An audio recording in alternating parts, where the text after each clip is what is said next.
So I'm driving my bicycle down the road. I'm on Point Church Road, and the sun has just come up, not long enough to even burn the mist off the lake, and I'm having a grand time. And you know how, as kids, we used to bike along, we take our hands off the handlebars and see how far we could go? And this was an often a favorite thing of mine to do along that road, and I had gone about 3 kilometers, and I'm biking along, I'm just about to turn right down towards Mist Bay campsite, and a voice breaks the silence from up on the hill, and all I hear is a lady's voice saying, "2 hands on those handlebars." Before the arse is off handlebars, I've got both hands on the grips, like a shot. And I look back, and I'll call this lady Eileen, because that's what her name is. Eileen Card. And you know, I've thought about that story often, and it's sort of a story that's part of my life. And you know, in small towns, affection doesn't always come with a warm hug and a pat on the back. Some of your best affection, your life-changing affection, comes from someone seeing you do something stupid and say, "Quit doing that." Or to hear you say something stupid that's not, you know, pushing yourself forward. They'll give you a talking to and a tuning up. And I've had my share of tuning up, and I'm sure there's folks in this room, I know, have had their fair of tuning up also. My mother strongly believed that her and Cyril could not raise us kids on their own. She says it takes a community to raise a child. And I firmly believe that. My boys were involved in hockey. I never got to coach any of their teams because as a youth worker for many years I worked shift work. So what I did was I refereed. But still I got to be involved with the boys hockey because I would help with practices because of my hockey experience. And I'm going to talk about this particular young fella that was on my son Dan's hockey team. And because I was a youth worker, I'm sort of attracted to those kids who are a little bit of a challenge because I think a lot of adults sometimes ignore those kids.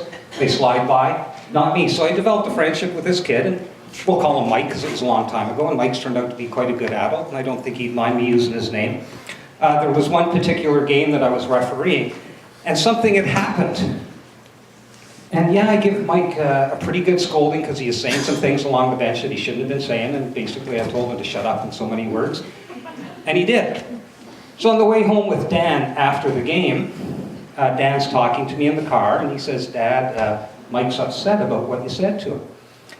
And I said, "Okay, Dan, what did he say?" He said, "Dad, Mike says because of what you said to him, he thinks that you don't like him anymore." And I said, "Dan, what did you say to him?" He said, "I just told him, don't worry, Mike, because if my dad didn't like you, he wouldn't have said anything." The infinite wisdom of a 15-year-old kid. I said, "Thanks, Dan." I don't know if those stories have anything to do with what I'm about to talk about.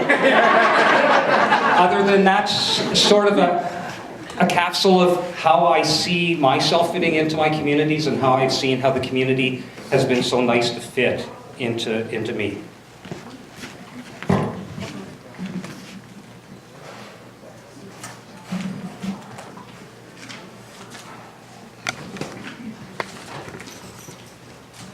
Francis, thanks so much for that lovely introduction. Thank you so much. Thank you, Judy and Heather and the rest of the gang here at the Horticultural Society for what you do for our community.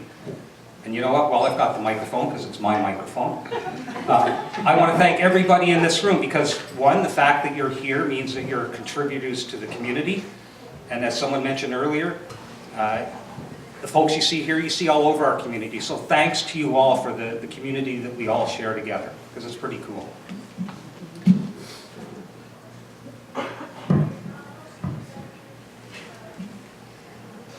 Okay, while we're on the subject of community building, let's take a trip downstairs.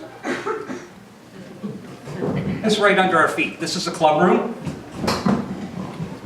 This was taken after Remembrance Day, and every year on Remembrance Day, I lay a wreath in honor of Charles and Alice Lett, my grandparents. Now, some of you folks know who Charles and Alice Lett. So, underneath that second dartboard over there, if you go directly downstairs, the first picture on the wall of Legion presidents is my grandfather, Charlie. Let's go over to the third dartboard from the wall. Directly underneath that dartboard is Grandma. How cool is it to come into this building as often as I do and always get to look at these folks? One is a reminder of the legacy they've left behind, and two, that they're keeping an eye on us. So I was motivated to write a story, which I want to share with you right now. I call the story The Many Branches of a Family Tree. Not very original, I know.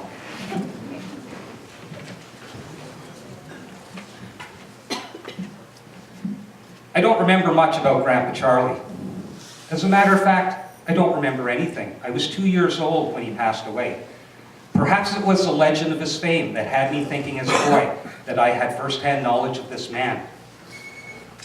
He was the Pied Piper of pigs, famous for marching a herd of pigs down the main street of Eganville, destined for the railway cars that would transport them to slaughter and off to the front lines to feed Canadian troops and their allies during the war. He was a man who survived. He was a man who survived Vimy Ridge, returning home to Eganville with a body full of shrapnel, all the while continuing life as a farmer. He was a hero in his community, being a key player, if not the key player, in building an arena in Eganville in 1950. He would live long enough to see his own children skate in that arena. However, none of his grandchildren, some of whom grew up to be fairly decent hockey players.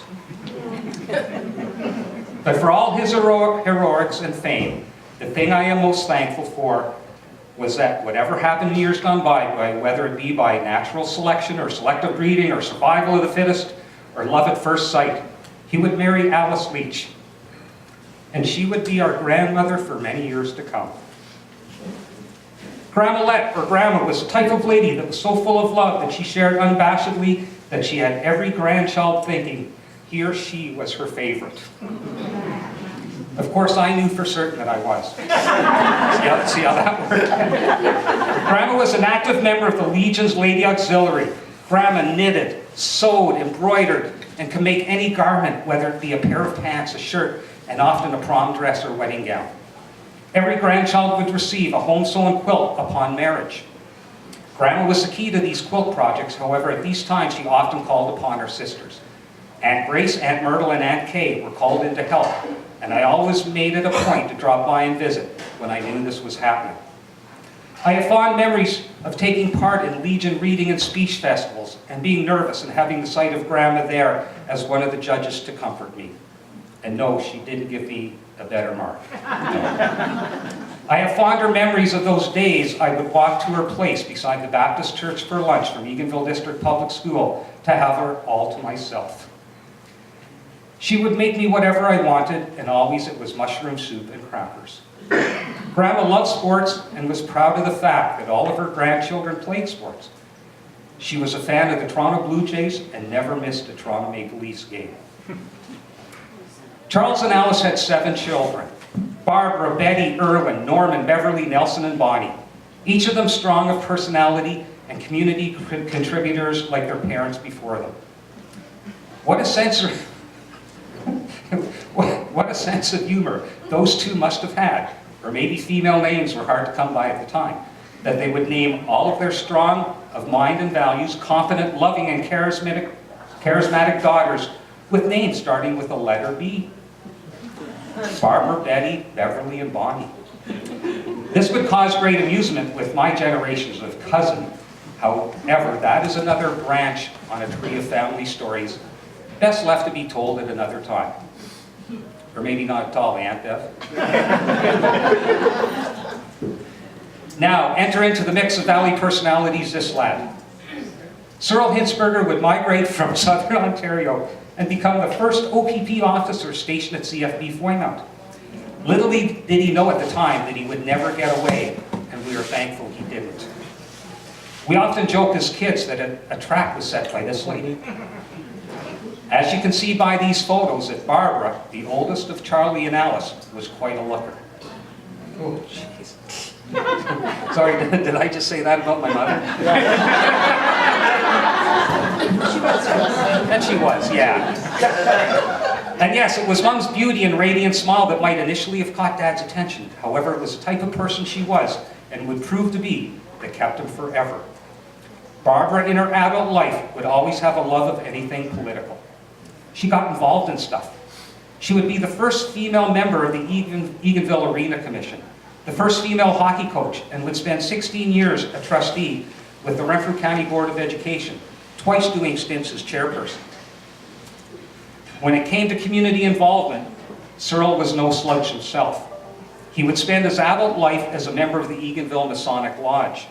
Upon retirement, he joined the Rotary Club, and I would often joke with Dad that it was his new full-time job. Cyril played the violin and would never refuse when asked to play anywhere, whether it be to join a band for square dancing, play in Centennial Park, or in a senior's home. Barbara and Cyril would have 3 children. Myself, the oldest, my brother Alex, 2 years after that, and my sister Barbara Lynn 3 years after that. As with any children being raised to be strong, independent thinkers, there were some butting heads with parents. However, it was never lost on us where we came from.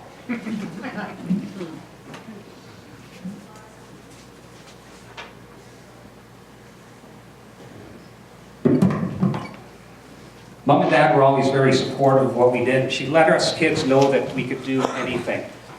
I remember in 1992 coming to Eganville with a buddy in the winter, and we were going ice fishing. And it was at that time that I sat with Mom and Dad and explained to them that I was going to leave my job for 6 months and give a try with leasing the Bonashare Caves with Tom Woodward. Well, 26 years later, we all know how that turned out. My buddy was with me, and after we got up from the table in private, he said, "Chris, I told my dad last year that I was going to leave my job and start something independent." He went up one side of me and down the other, saying, "Why would you leave a government job with a pension and benefits?"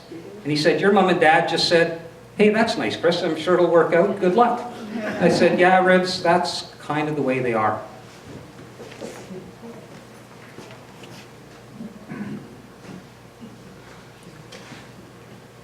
Our generation played outside, and our kids, as kids, we had everything.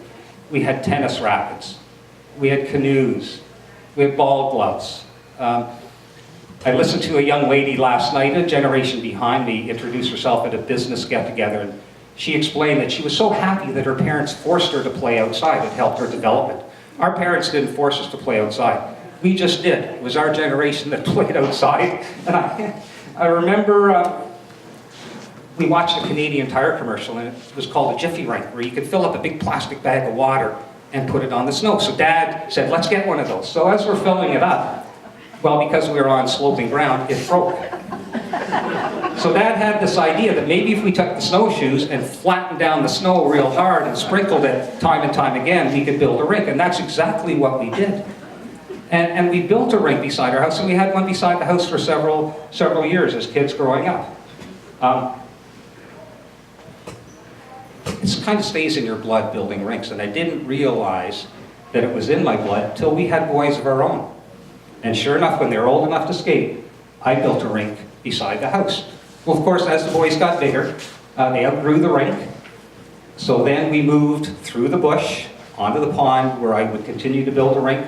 Initially, my idea was for the boys, but then the community got behind it, and it grew from there. So in 2005, I get a phone call, and it's a gentleman from CDC called Bob Badinsky, and he wants to talk to me because Canada Day in hockey in 2006 is all about family and children in hockey, or families and parents in hockey. And he wanted to interview me because he had heard from his brother that I had this thing going in our community, this pond. And they wanted to do an interview and a story. So after an hour of talking with Bob, one of his questions was, "Chris, do you think that by building this rink, it has helped you establish a relationship with your boys?" I said, "Well, Bob, Friday night, I'm picking up Nick. He's coming home from Bishop's University. I'm picking him up at the bus station, and Nick has purchased 3 tickets to see Johnny Winter at the Capital City Music Hall, and my buddy Peter and I are going with him. Bob said, sounds like you have a good relationship with that kid. He said, Dick Irvin is going to he's going to be the narrator of this, or I initially thought, Bob said. However, after speaking with you, Chris, you're going to be the co-narrator with Dick Irvin. And this is what was produced. Oh, yes, John. Salt Lakes in Edmonton is the venue for Game 2 of our triple header today. The Oilers host the Leafs for the first time since 2003. Toronto banged up a little last night. 3-3 to Tampa Bay Lightning. Their 7th projection last night. 5-0 lead for the Thrashers. He did a cold trip with a hat trick and then some hijinks. He was really getting in Sidney Crosby's kitchen and a lot of folks' nerves. So they all home and home. We'll keep you up to date on that one.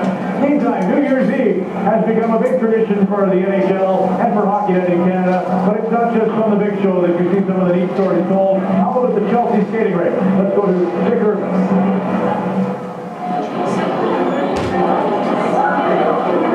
The Chelsea ponds outside of Ottawa are a hidden treasure, a natural outdoor playground, a picture-perfect postcard. A treasure, I feel, is something that you pass on. You pass on to the generations that come behind you. You pass on to friends and neighbors through your life. Holy smokes, look at all the people here. The Hinsberger family sets out to mark the end of another year, the same way they've done it for the last 14 years. Before the late night celebration, a community game of hockey.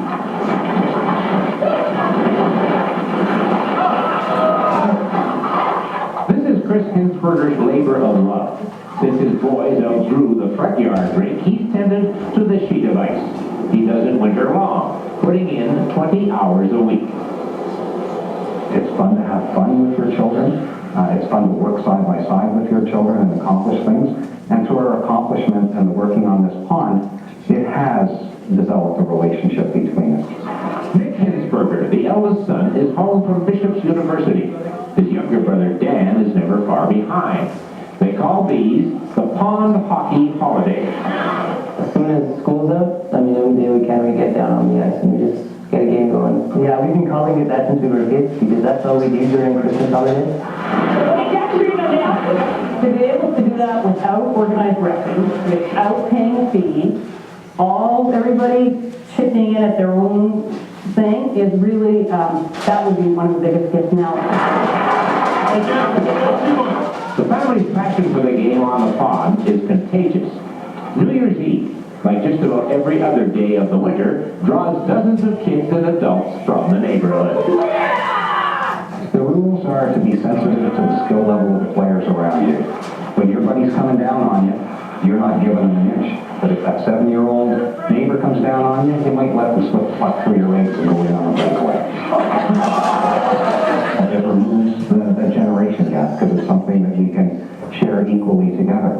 It won't be long before the Hinsberger children move on with their lives, so other younger families are getting ready to take over here, ensuring that every new year, before the champagne bottles are uncorked, the pond hockey game goes on well into the darkness.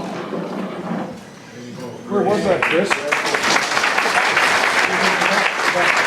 So folks, that was in Chelsea, Quebec, and Val and I raised the boys there between Chelsea, Quebec, and here. And what was cool is that Harold Smith magazine, I think in 2004, top 10 places to live in Canada. One of those places was the Ottawa Valley, and the other one was the Gatineau Hills. So we divided our time between 2 places. You know, families have heirlooms, often they're pieces of furniture. We have a YouTube video. This is our family heirloom.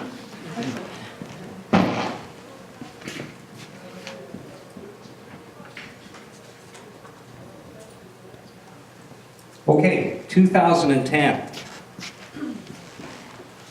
I've had lots of cool jobs. I love being a youth worker. I love owning and operating the Bonnechere Caves. But one winter, I got this job.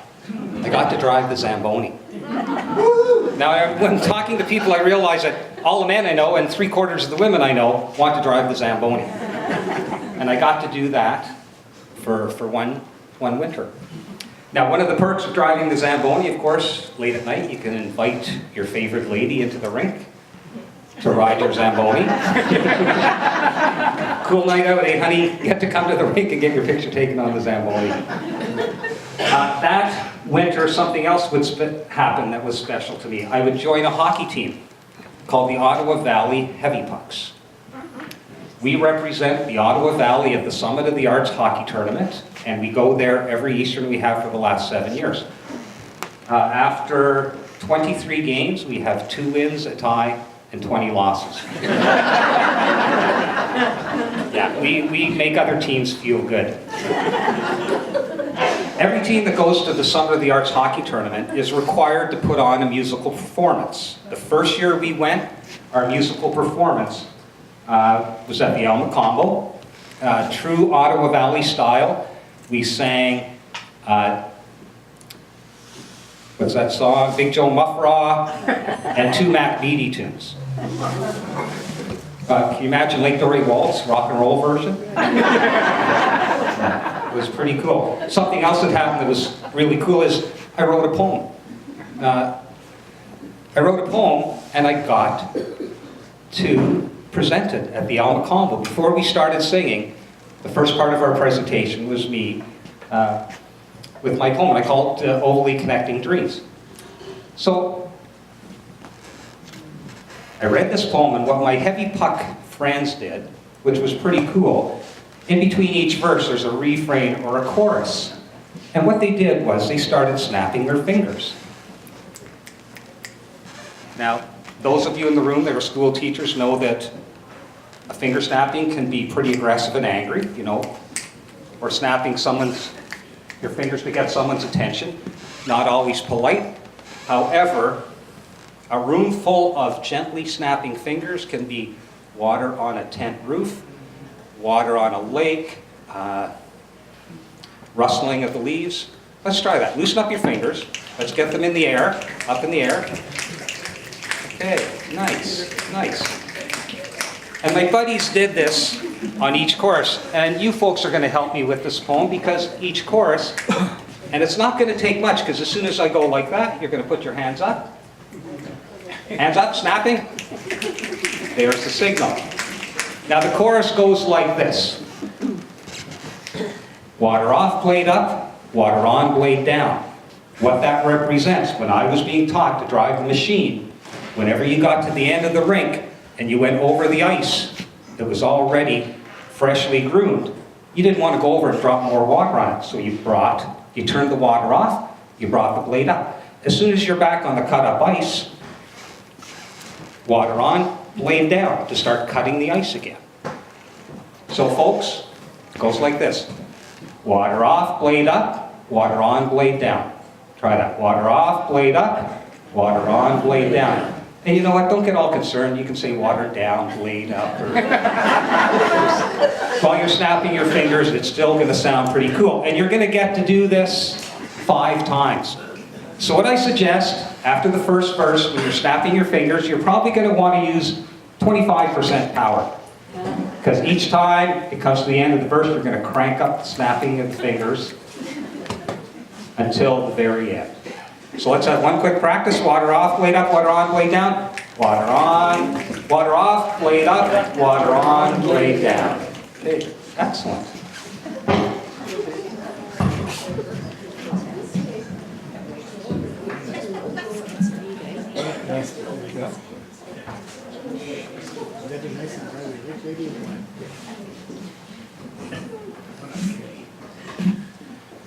I call this ovally connecting dreams. Christmas morning excitement. Ripped wide open boxes exposing musty smells. Shin pads, elbow pads, hockey gloves, shoulder pads. Scratchy maple leaf shirts, itchy chemise les habitants. Neighbors who used equipment. We didn't care about the smell. 2 covered heads, soft leather ankled skates, roughly chopping on frozen Canadian landscape. Frozen ponds, frozen toes, frozen fingers, frozen ears. Gently thawed by a mother's hot chocolate, waiting patiently after the long walk through the bush home. Water off, blade up, water on, blade down. Will we ever get to play in the big barn where the big boys play? Minor hockey registration, $8 per child, $4 for each additional child. Red lines, blue lines, boards, offsides, face-offs. When will we learn all the rules? New friendships, new challenges, new coaches. Brian, Brad, Willie, Tony, Dennis. Community man teaching us the game and the values that go with them. Drop the puck, excited kids all wanting it. Bunching up in the corner without teamwork, like seagulls on a French fry. Rewarded by dad with a pop and a bag of chips. Water off, blade up, water on, blade down. To test or on fire, pumping tendons, carving accurately for maximum performance. Junior hockey days with dreams of much bigger games. Pretty girls' glances causing fluttered stirrings. Hard muscles executing power plays and penalty kills. Regular shifts preparing you for the next one. Bus rides to new towns. Winning more important than participation. Games with strategies and desired outcomes. My homework can wait for tomorrow. Water off, blade up, water on, blade down. Beer league camaraderie. New communities, new friends. Pals and their wives that would hold your babies in their arms. Once a week pickup still played with passion. The outcome is not important, it's predictable. Foamy amber liquid, overflowing frosty mugs, clink weekly in ritual and celebration. Celebration of our Canadian culture, our own children now playing minor hockey. Will we do as good a job as the coaches from our memories? Water on, blade up, water on, blade down. The old man continues his celebration. Friends dying will not get in his way. They would expect no less from him as he would from them. Body scarred from a surgeon's knife, enabling him to play just one more game, please. Stretched into dozens with his failing body. Sudden death with its new meaning haunts him as he stretches to corral the puck. One-on-one with his arch nemesis, the goalie. Let's go upstairs, his mind tells him, not understanding where the message came from. It's an angel's voice he hears. Surprisingly hard shot. Where did that come from? His last, as the red light goes on and the red lights go out on a man in his game. Oh, but he will play again tomorrow. But St. Peter will be the referee. Water off, blade up, water on, blade down. Shiny, crisp ice, new, sharp, and clean, waiting patiently for the next generation's dream.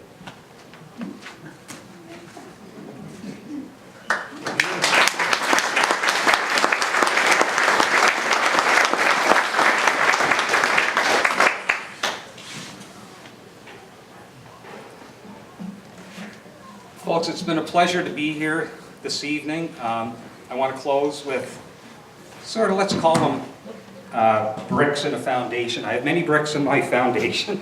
I want to highlight 3 of them. The first are these folks. That's Tom and Ruth Woodward. I worked for them for 10 summers as a kid growing up. How did I get to be at the Caves? I think it was meant to be. Yeah, I had good parents of my own, but back to the thing that my mother always said, it takes a community to raise a child, and these folks helped raise me. And you think they had to tune me up a few times? Yeah. But that's how they showed their love for me. They cared enough about me. Yeah, as a lot of people in the community did. Actually, some of those people that tuned me up have become my better friends. Funny how that works. Tom and Ruth, I think about them all the time, especially in the summer, because their memories are still in every corner of that property. I think looking down on me, they'd be proud of what I've done there. These folks, I've talked to them about things that my own mom and dad don't even know about. And I realize that now as the owner of the Caves and an employer of young people, there's young people that talk to me about things that they don't talk to their own parents about. And I even had one father tell me that. And he has a good relationship with his son. He said, Chris, my son enjoyed working for you and I want to thank you. because he was able to talk to an adult in his life that sometimes you don't want to talk to your parents about things. But again, back to that thing where it takes a community to raise a child.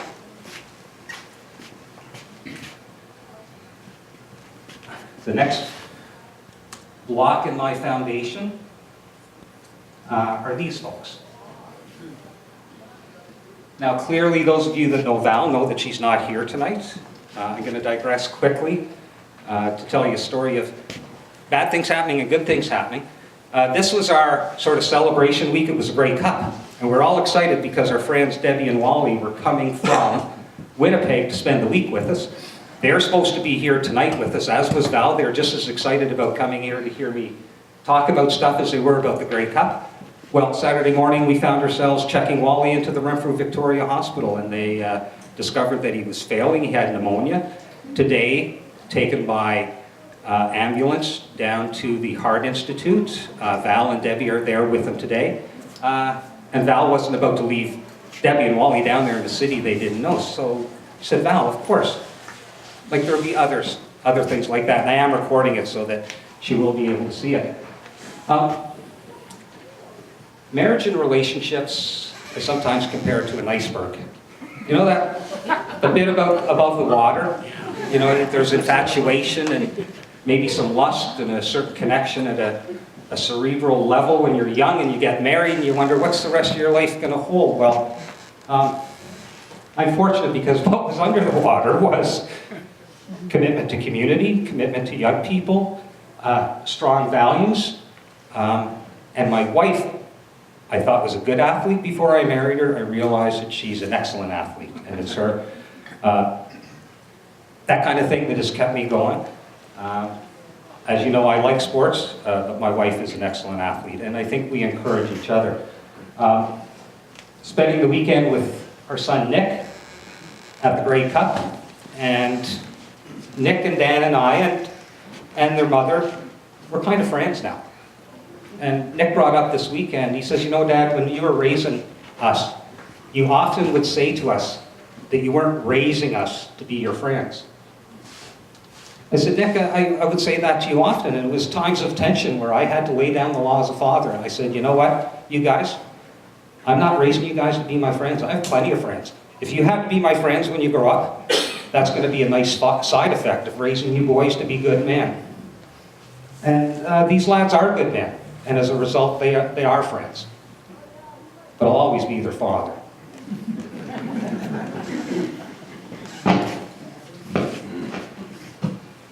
Okay, and last.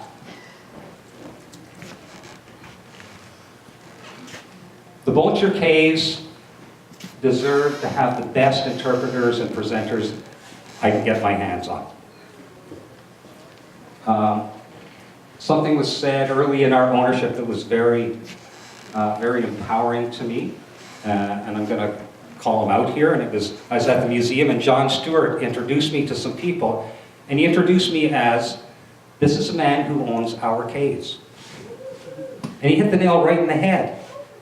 And I think about that. Yeah, the deed says that Chris and Val Hinsberger own the caves, but our community owns those caves. So, yes, it was mentioned that I'm active in making sure that our caves are connected to the community.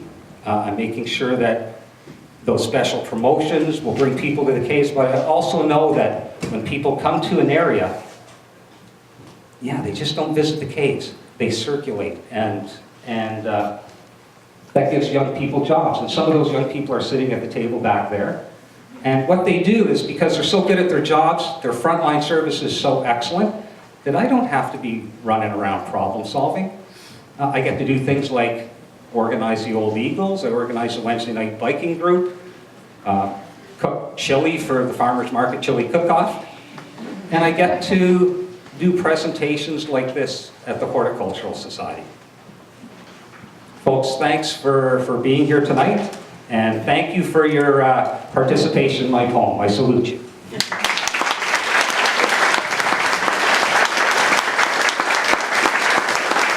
Thank you to John McMaster for helping me with this presentation.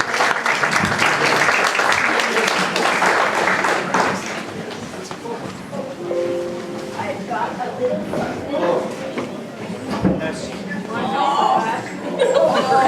It's heavy. Oh, it's so heavy.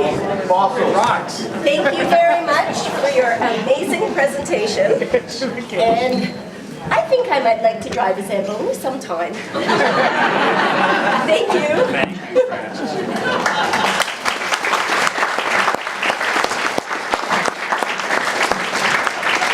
Okay, I was going to say, this is to test to see if people were paying attention, but I think this is more than were you paying attention.